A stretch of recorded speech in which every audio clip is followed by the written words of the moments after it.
If you've been following the news, you may have heard of Elon Musk's ongoing battle with the Supreme Court of Brazil, which banned access to X in Brazil.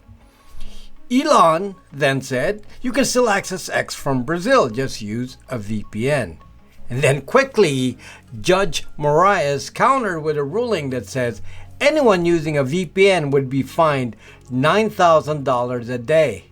And then this was refined further to say anyone using a VPN to access X. And perhaps because this judge was confused by the technology, then refined it further to say anyone with a VPN and posting fascist comments on X. The clear takeaway from this is that many people, especially the people of Brazil, need to understand clearly what the risks are of using a VPN and to see if it really is safe. Will the average citizen be charged in their attempt just to have uncensored content? Many people truly don't understand the importance and limitations of a VPN. And some actually think that using iCloud Private Relay from Apple is the same thing. You might notice that iPhones are not banned in China, even though China bans VPNs, and iPhones use iCloud Private Relay. And there's more. Many people think VPNs block location and are surprised when they find the truth. Or the counter argument, IP addresses themselves are not supposed to point to specific locations, but yet they do. Do they really? If some country starts banning your internet access to censor content, is it safe to use a VPN and ignore whatever law bans you from doing this? Are VPNs actually private? Can't the VPN service provider track all your activity and provide them to authorities?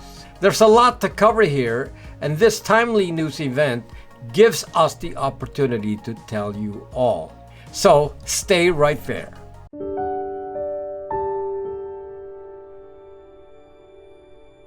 I'm in a unique position here, as many of you know.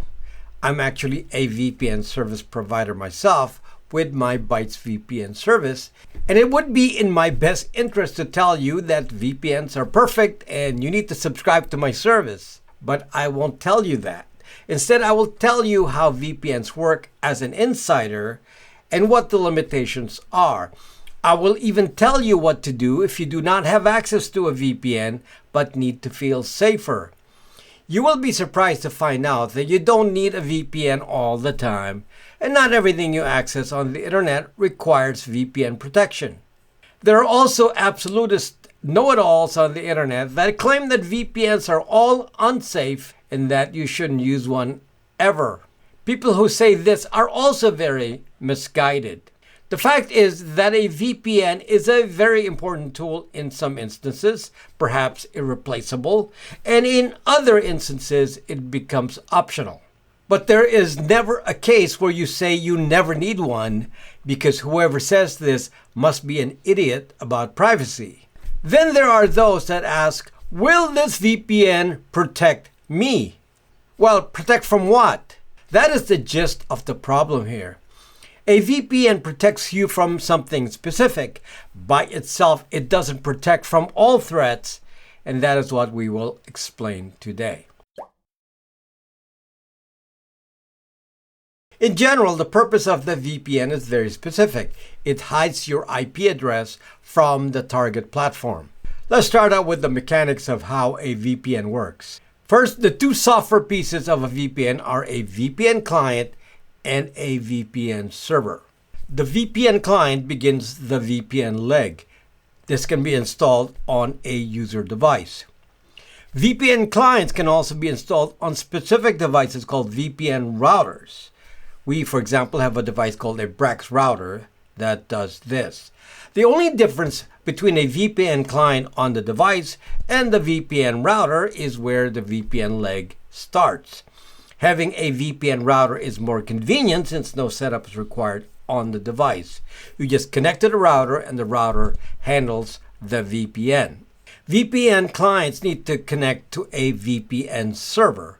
The usual approach with any VPN provider is that you're given a choice of profiles, or really just configuration files with an OVPN extension, and these files are pre-configured to connect to specific servers.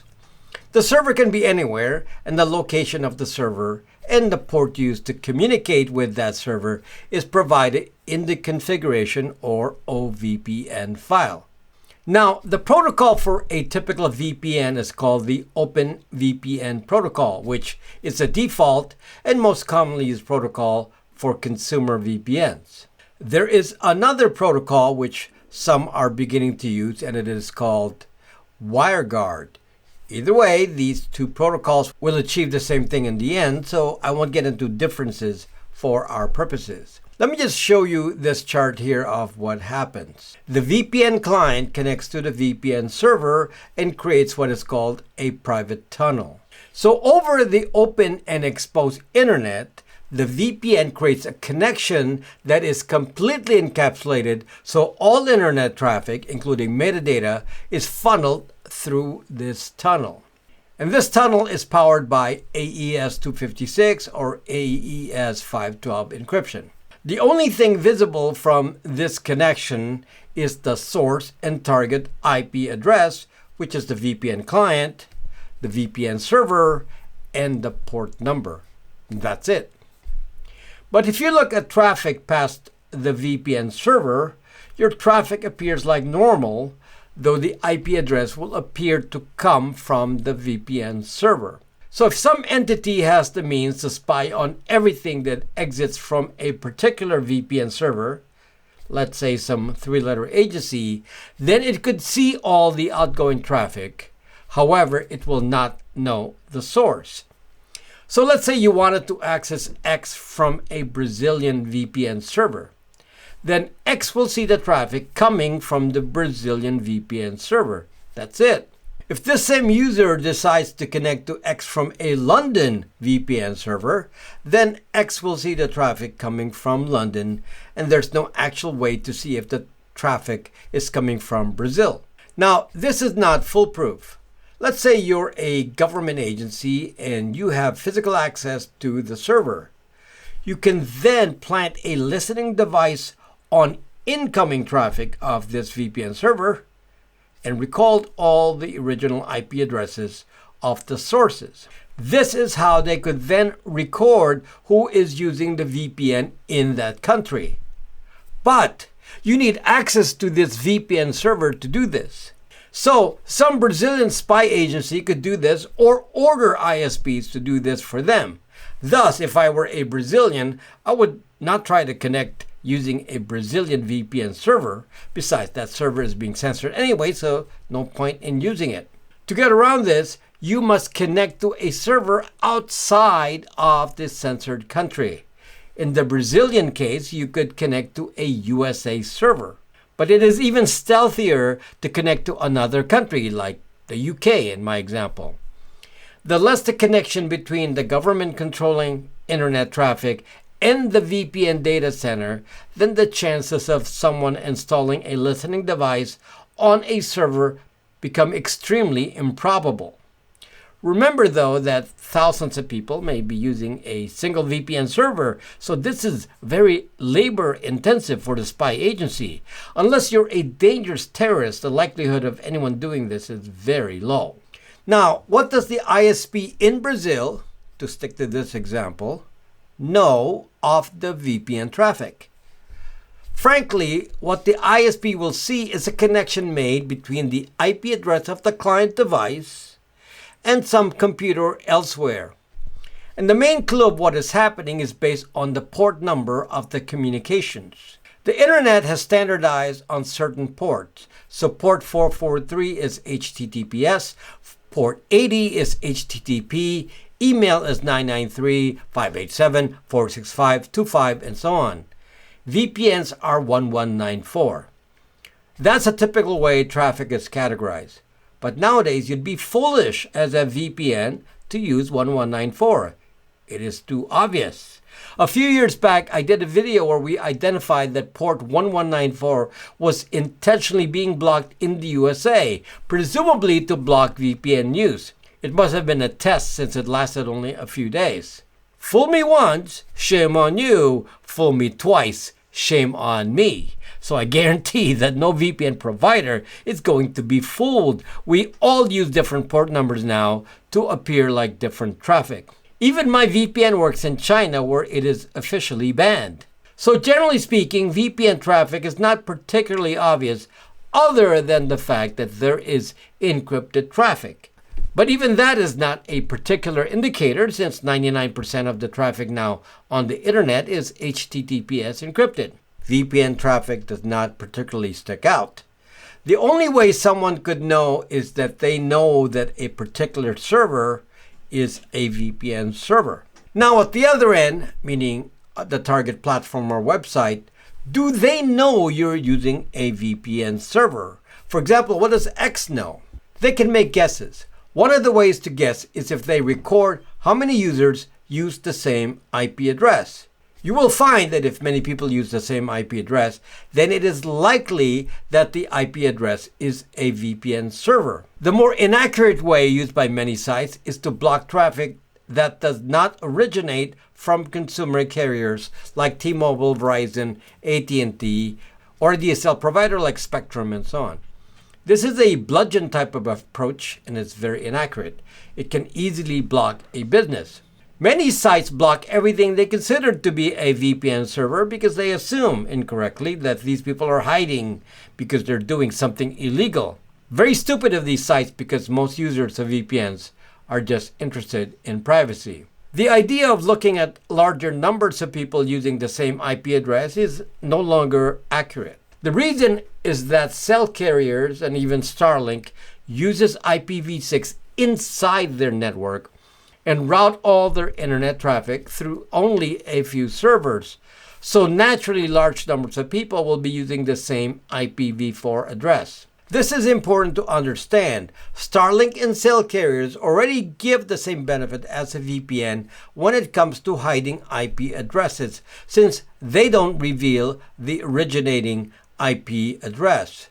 So in the absence of VPN, use Starlink or cell data, or even iCloud Private Relay. However, this does not have any encryption, so inside the cell carrier or Starlink, someone could specifically look at their records to show which websites you visited. This is the same advantage and disadvantage of iCloud Private Relay. Thus, it depends on what risk is involved. This kind of data is often only visible to the government where the cell carrier, Starlink, or Apple server resides. Fortunately, this is not accessible by non-government third parties like Google or Meta. The specific data that concerns us that is protected by the VPN is DNS, meaning your query on which website you're going to. So without a VPN, someone could trace which website you are going to. This is going to be easily done on an iCloud Private Relay, where the relay just covers your IP address to the destination platform but does not encrypt the traffic or DNS. In fact, they capture it. So the main metadata visible here is the IP address of the source and destination and the domain of the destination. Aside from this, even without a VPN, as long as you're on HTTPS, no one can see what you're actually doing on the destination site. For example, no one can see what actual transactions or what you're looking at on a bank site. On a VPN, though, only a single connection is visible, you to the VPN server, and that's it. Thus, no one can tell what websites you are watching. So in the Brazil case, even if the government could tell that you're using a VPN server at some location outside of the country, if they don't have access to that VPN server's output, that being out of their jurisdiction, they will not have any way of proving that you are visiting a particular platform like X, assuming, of course, you don't post on X with your real name. Now let's talk about VPN logs. VPNs could, in theory, record all incoming and outgoing traffic. Let me just say that with a typical VPN server, that log would be massive. Potentially thousands of users recorded. Will a VPN server company ever have a VPN log? I would say that most companies will claim that there is no log. There could be some rogue VPN providers out there who are lying, Or there could be countries where the VPN log is required by that country. In my case, I can assure you that as a US company, I'm not obligated so far to abide by any rules requiring that I have a log. So to prove that point, my servers are made for throughput. I'm concerned about the speed of the servers and the pipe going in and out. However, my own servers have so little disk space that if asked to log, they would quickly run out of space. Aside from recording logs, I actually do something more on my servers, and that is to set the logs to not record IP addresses. So outside of the VPN service, I don't even record IP addresses of any other service in the logs. This ensures that if some government requires me to supply a log or IP address, I have nothing. And I don't want to ever provide anything, so I make sure I don't collect anything. Let me warn you, though, that some of these VPN providers are big multinationals. Some of them are based in Eastern Europe. I won't mention names, but they're the most popular ones you know. They're driven by profit, and they have enough data that someone could go to them and ask for the logs for a price. This is the problem when someone big accumulates too much data. This is the advantage for me as a small provider, since I will never have that much data for it to have value. I'd like to keep it that way. I just want to be frank with you, since as a VPN service provider, I will let you know what we are all thinking. Now, let me address something that many of you completely misconstrue, and that is the assumption that if you hide your IP address with a VPN, then you are hiding your location. To analyze this point, I wrote a little utility website which you can check out, and it is brax.me/geo.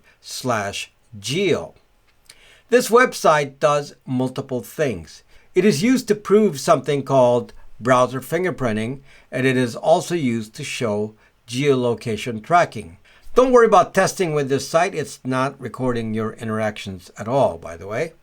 This site tracks your IP address and then will show you your location based on Google's geolocation API, as well as the reported location based on your IP address. As you will see, the IP address location is typically very general and really represents the location of the owner of the range of IP addresses, which is typically your ISP. Some IP addresses are owned by other countries, like Bahrain, for example, will appear as a location because these countries have invested in pools of IP addresses. However, what is not understood is that location is device specific and is passed separately to the receiving website. So here, the brax.me geo site is getting the location data directly from your browser, not from your IP address. If you have a phone, that's the same thing that's happening. The phone will pass the location. To solve this is pretty simple. Do not provide location permissions on your browser. Again, this is not connected to the VPN. You must always do this. When you use apps, be careful which app is given location permissions. If you enable permissions for the app, then they will see it. I'm particularly angry about sites like Yelp that block VPNs, then forcibly require location permissions. This makes it a very dangerous app, and it's not even a Google property. The reason this is important to these apps is because they sell your IP address and location data as a data pair. So, although originally your IP address at your home may not be directly connected to your actual location, this is no longer true with apps like Yelp, Weather Channel, and so on that will actually sell your Zucking data. All a site needs to do then is to subscribe to the providers of this reverse IP address lookup like here.com, Skyhook Wireless, and so on. Once you appear on this database, then you are zucked if you ever show this IP address. Now let's look at another scenario. Let's say that you always use the VPN at this location, like your home DSL. Then if such an app captured your data, they would have the VPN server's address with your actual location. This data would be meaningless since other people are using the same VPN server, which will give a location that's completely different than yours for that same IP address. If you're using cell data or Starlink, same effect. Your location will not be pointed to a unique IP address since many others will be using it. So this is one of the biggest benefits of a VPN or VPN alternatives, is that you are using a shared IP address, and if there's enough of you, you obscure the data.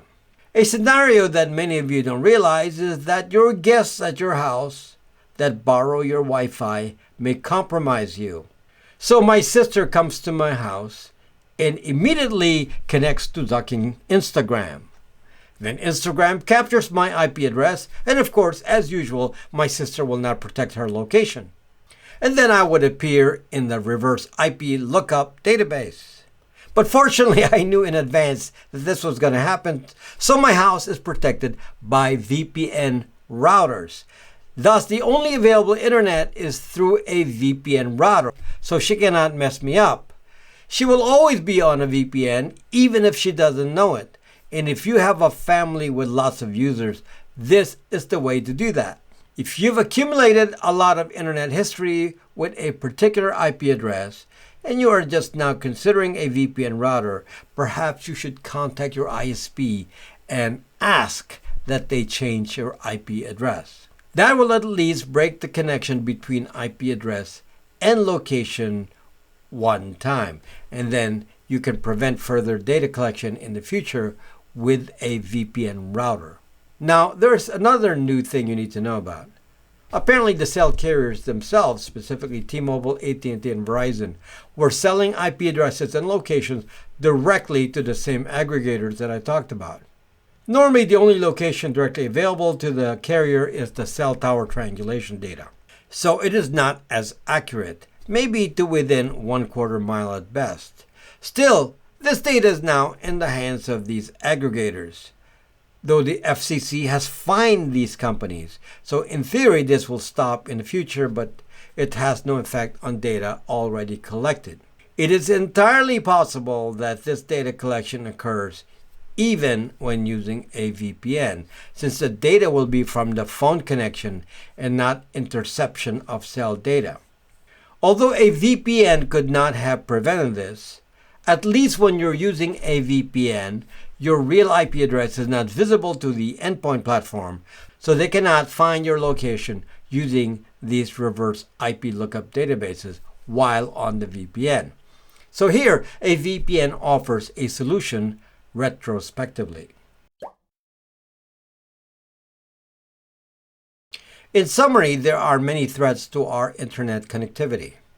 A VPN is a particularly unique solution, and it will protect you directly from the end platform, identifying you or even allowing them to look up your location, assuming you blocked location permissions. A VPN protects you from spying on what websites you visit as long as the VPN server is outside that ISP's control. A VPN cannot necessarily hide that you're using a VPN, but in many cases it will, unless a country spy agency has mapped out the location of every single VPN. So this can be hit or miss. A VPN can reveal a lot of your activities if the VPN provider is a rogue company and wants to sell that data. A VPN server is vulnerable if an ISP is ordered by some government to track incoming traffic and then simultaneously track outgoing traffic. If you fear this kind of threat, then you should only use Tor instead of a VPN. A VPN cannot block fingerprinting your device, fingerprinting your browser, or getting browser or application if you allow it. For this, you need other privacy approaches. A platform can guess that you're on a VPN if the server is from a data center rather than a cable company or cell phone provider. This is not 100% accurate for them, but it is done frequently. Hopefully, this will guide you to the value of VPNs and their limitations. Folks, I created a company that offers privacy solutions for you. These solutions are products available on the store, on my platform, BraxMe. Some of the solutions include the Bytes VPN product, which I discussed in this video, which is very competitively priced. This is also used with our Brax router product, which is a VPN router. We have the Brax Virtual Phone, which gives you calling and SMS using phone numbers that are not identified and can be used even without a phone. We have the Google phones that are important to invisibility on the internet, as it prevents device tracking and is an essential tool for privacy. We have Braxmail, which is an identity-free email with no metadata and many included domains and unlimited aliases. You can use this to obscure your identity online. All these are on my platform, BraxMe. Come join us there and be part of this privacy community. The store is there when you join the site. Thank you for watching, and see you next time.